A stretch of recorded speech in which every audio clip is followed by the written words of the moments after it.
Hello, my name is Mutiara Butakamlia.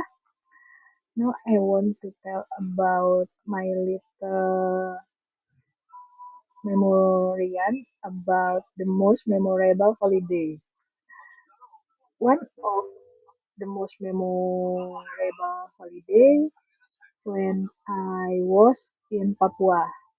It happened in 2019 or maybe almost 5 years ago. My friend asked me to both a ticket which one cheaper than usual. So we went to Papua together. In Papua, we spent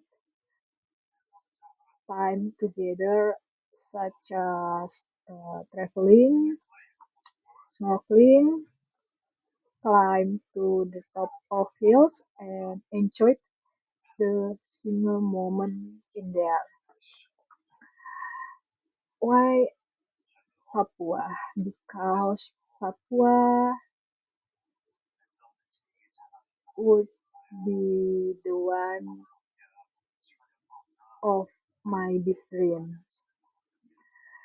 I think just it that can I said to you about my memorable holiday using past tense. And thank you for the listening. Bye.